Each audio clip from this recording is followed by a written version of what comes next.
Hello friends, मैं हूं प्रेम शुक्ला। स्वागत है आपका हमारे यूट्यूब चैनल में। तो फ्रेंड्स, आज की इस वीडियो में अभी जो आप स्क्रीन पर लोगो देख रहे हो, आज हम आपको इस तरह का लोगो एडिट करना सिखाएंगे, वो भी पिक्सल लैब ऐप से। तो आप अगर सीखना चाहते हो तो पूरा एंड तक ज़रूर देखिएगा। और इसमें मैंने जो भी इमेज, बैकग्राउंड इमेज या टेक्सचर इमेज, फ़ॉन्ट जिसका भी मैंने यूज़ किया है, सबका लिंक डिस्क्रिप्शन में है। आप जाके वहाँ से सबको डाउनलोड कर सकते हो। और अगर आपको फ़ॉन्ट डाउनलोड करने के बाद अगर आपको ऐड करना नहीं आता तो मैंने उसके लिए भी वीडियो बनाया है। वीडियो की लिंक डिस्क्रिप्शन में है, आप जाके वहाँ से देख सकते हो। तो फ्रेंड्स, चलिए शुरू करते हैं। सबसे पहले आपको अपने फ़ोन में पिक्सल लैब ऐप को ओपन कर लेना है। तो यहाँ पर हमारा पिक्सल लैब ऐप ओपन हो गया है। अभी मैं इसके साइज़ को यूट्यूब थंबनेल पर कर देता हूँ। करने के बाद आपको यहाँ पर ऊपर पेंसिल के आइकन पर क्लिक करना है और यहाँ पर आपको फ़र्स्ट अल्फ़ाबेट राइट कर देना है, जो भी आप फर्स्ट अल्फ़ाबेट पर लिखना चाहते हो। तो मैं यहाँ पर पी राइट कर देता हूँ। राइट करने के बाद आपको इसकी साइज़ को बढ़ा देना है, अपने हिसाब से आपको एडजस्ट कर लेना है। उसके बाद फिर आपको इसको यहाँ पर आपको इसका टेक्स्ट वाले ऑप्शन में आपको जाना है और इसका आपको फ़ॉन्ट चेंज कर लेना है। तो मैं यहाँ पर रिवॉल्यूशन का फ़ॉन्ट सेलेक्ट किया हूँ। आप अगर इस फ़ॉन्ट को डाउनलोड करना चाहते हो तो डिस्क्रिप्शन में लिंक है, आप जाके डाउनलोड कर सकते हो। उसके बाद आपको इसको एडजस्ट कर लेना है।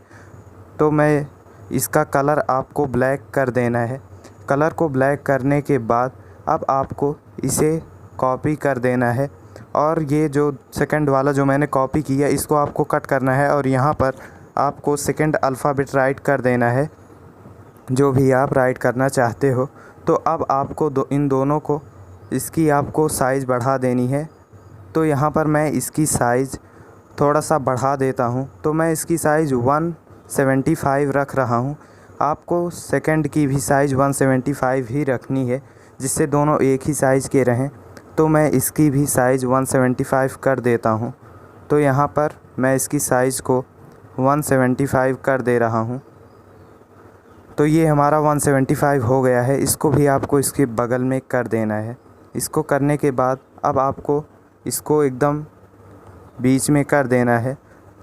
इसको भी आपको वैसे ही बीच में कर देना है। तो मैं यहाँ रिलेटिव पोजीशन में जाकर इसको भी बीच में कर देता हूँ। इतना करने के बाद अब आपको इसको एडजस्ट करना है, जिससे पी और एस दोनों बगल बगल में रहें और दोनों एकदम बीच में रहें। तो मैं इन दोनों को इस तरीके से एडजस्ट कर लेता हूँ। तो यहाँ पर अब हमारा पी और एस एडजस्ट हो गया है। अब आपको यहाँ पर प्लस के आइकन में जाना है और यहाँ पर आपको शेप्स में जाना है और ये वाला शेप आपको सेलेक्ट कर लेना है। ये सेलेक्ट करने के बाद आपको कुछ इस तरीके से, जैसे मैं अभी बना रहा हूँ, आपको वैसे ही कर लेना है। इसको आपको ऐसे करना है, तिरछा कर लेना है और ऊपर से लेकर नीचे तक कुछ इस तरीके से आपको कर देना है। इसको थोड़ा सा मैं और बड़ा कर देता हूँ। तो इसको आपको ऐसे कर देना है, एक कट कर देना है। इतना करने के बाद अभी आपको इसका कलर भी आपको ब्लैक ही रखना है, क्योंकि हमारे टेक्स्ट का कलर भी अभी ब्लैक ही है। तो इसका कलर भी हम ब्लैक ही रखेंगे। तो हम यहाँ पर कलर में जाते हैं, इसको अनेबल करते हैं और ब्लैक कर देते हैं। तो ये इसका कलर भी ब्लैक हो गया। अब इतना करने के बाद आपको यहाँ ऊपर वाले आइकन में जाना है और आपको इन तीनों को आपस में मर्ज कर देना है। तो ये तीनों अब मर्ज हो गए हैं। मर्ज हो जाने के बाद अब आपको इसको कॉपी कर देना है, जिससे ये दो हो जाए, पी और एस। तो ये अब दो हो गए हैं। अब आपको पहले वाला सेलेक्ट करना है और यहाँ पर रिलेटिव पोजीशन में जाना है और एकदम बीच में इसको कर देना है। अब फिर आपको सेकंड वाले को भी उसी के ऊपर एकदम से कर देना है। इतना कर लेने के बाद अब आपको यहाँ प्लस के आइकन पर क्लिक करना है और यहाँ पर आपको फिर से एक शेप्स ऐड करना है। इस बार रेक्टेंगल वाला ही शेप आपको ऐड करना है और इसका कलर भी आपको वाइट ही रहने देना है। आपको इसका कलर ब्लैक नहीं करना है। तो अब आपको मैं इसे करके दिखाता हूँ। तो ये जो शेप है, आपको इस शेप पर क्लिक करना है और इसको आपको इसी तरीके से तिरछा कर देना है, जैसे इसका पहले वाला हमने किया था। उसके बाद इसका आधा छोड़ के ऊपर वाला जो पार्ट है आपको इससे कवर कर देना है, इस रेक्टेंगल वाले शेप से। तो ये मैंने कवर कर दिया। अब आपको यहाँ पर जाना है और इन दोनों को आपको मर्ज कर देना है, ऊपर वाले को और इस शेप को। तो मैं इन दोनों को मर्ज कर दे रहा हूँ यहाँ से। तो ये दोनों अब हमारे मर्ज हो गए हैं। मर्ज हो जाने के बाद अब आपको फिर से यहाँ पर जाना है और इसको आपको इनविजिबल और लॉक दोनों कर देना है। अब ये हमारा जो सेकंड वाला बचा है वही है। तो अब आपको फिर से वही प्रोसेस इसमें भी करना है। आपको प्लस के आइकन पर क्लिक करके यहाँ पर भी एक रेक्टेंगल आपको सेलेक्ट कर लेना है और इसको आपको, पिछली बार हम ऊपर की तरफ उस वाले में किए थे, तो इस वाले में आपको नीचे की तरफ हाफ़ इसको कवर कर देना है। तो मैं इसको हाफ़ कवर कर दे रहा हूँ इस तरीके से। इतना कर लेने के बाद आपको इसको एकदम अच्छे से एडजस्ट करना है, नहीं तो ये अच्छा नहीं दिखेगा।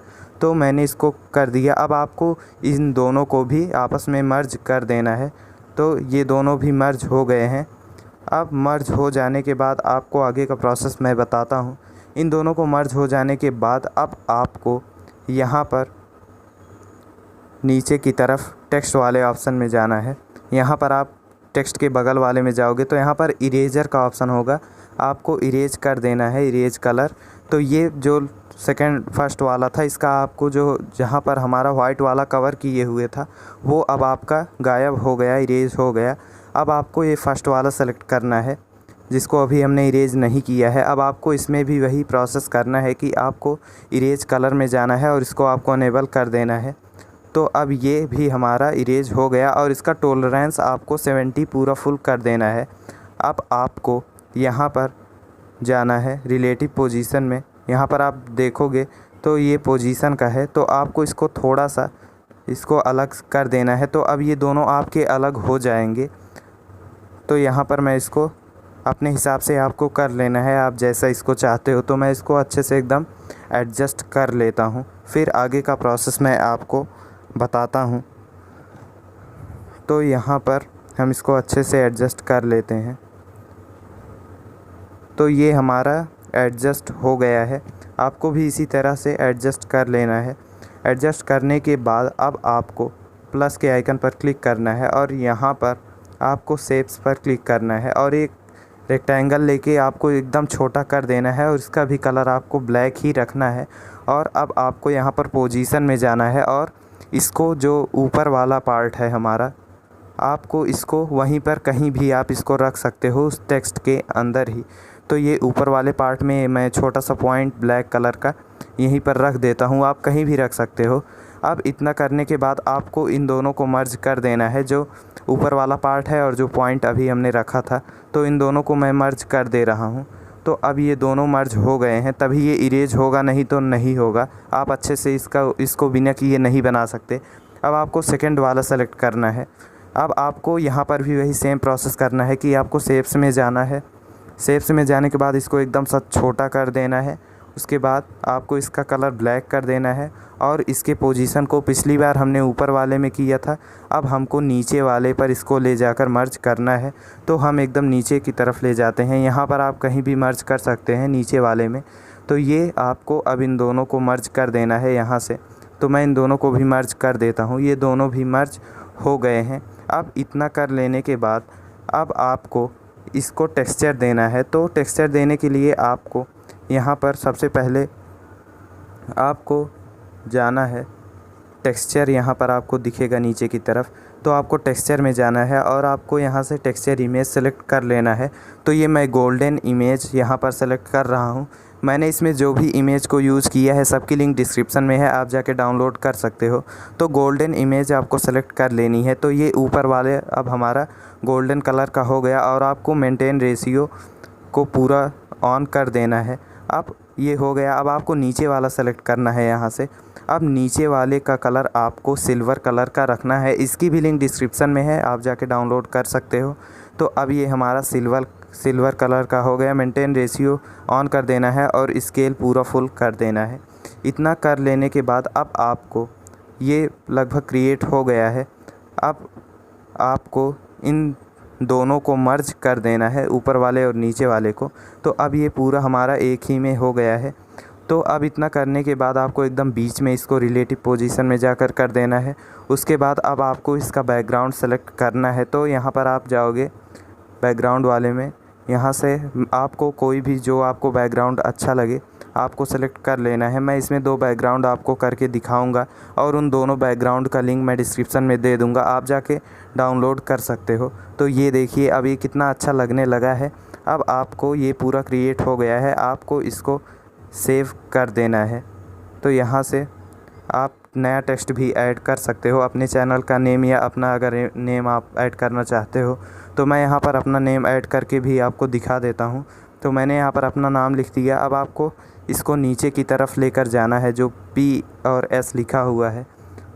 तो यहाँ पर रिलेटिव पोजीशन पहले आपको बीच में करना है और इसको हम नीचे लेकर जाते हैं। अब आपको इसको यहाँ पर पोजीशन में आपको जाना है, इसको आपको थोड़ा सा ऊपर की तरफ कर देना है। अब आपको इतना कर लेने के बाद आपको इसका फ़ॉन्ट चेंज कर लेना है। तो मैं यहाँ पर फ़ॉन्ट में जा रहा हूँ, आप यहाँ पर कोई भी फ़ॉन्ट सेलेक्ट कर सकते हो। तो मैं एक फ़ॉन्ट यहाँ से सेलेक्ट कर लिया हूँ। सेलेक्ट करने के बाद अब आपको इसको फिर से बीच में कर लेना है। तो यहाँ पर मैं इसको अब बीच में कर लेता हूँ। टेक्सचर में आपको जाना है और इसका भी टेक्सचर आपको वही गोल्डन कलर वाला कर देना है, ज़्यादा अच्छा लगेगा। तो मैं यहाँ पर इसका टेक्सचर गोल्डन कलर का कर देता हूँ। तो अब ये हमारा क्रिएट हो गया है। मेंटेन रेशियो और स्केल आपको दोनों ऑन कर देना है। इतना करने के बाद आपको इसको अपने हिसाब से एडजस्ट कर लेना है। तो यहाँ पर ये हमारा हो गया, इसको एकदम बीच में ही आपको रखना है और ये जो टेक्स्ट है नीचे आपको इसको इसके थोड़ा और नज़दीक कर देना है। तो अब ये आपका क्रिएट हो गया है। अब आपको इसको सेव एज इमेज करना है और यहाँ पर अभी डायमेंशंस कस्टम है, इसको आपको अल्ट्रा सेलेक्ट करना है और सेव टू गैलरी कर देना है। तो ये आपका सेव हो गया। अभी मैं एक और आपको इसका बैकग्राउंड चेंज करके दिखाता हूँ, दूसरा वाला जो मैंने आपको दिखाया था पहले भी। तो यहाँ पर मैं एक बैकग्राउंड और इसका यूज़ कर रहा हूँ। तो ये बैकग्राउंड है, ये सेकंड वाला बैकग्राउंड है, ये भी अच्छा लग रहा है। मैं इसकी भी लिंक डिस्क्रिप्शन में दे दिया हूँ। तो आपको इसको भी सेव कर सकते हैं, आपको जो बैकग्राउंड अच्छा लगे आप सेलेक्ट कर सकते हैं। तो ये हमारा पूरा क्रिएट हो गया है। फ्रेंड्स, आपको ये वीडियो कैसा लगा कमेंट बॉक्स में ज़रूर बताइएगा। वीडियो पसंद आया हो तो वीडियो को लाइक कर दीजिए, चैनल को सब्सक्राइब कर दीजिए।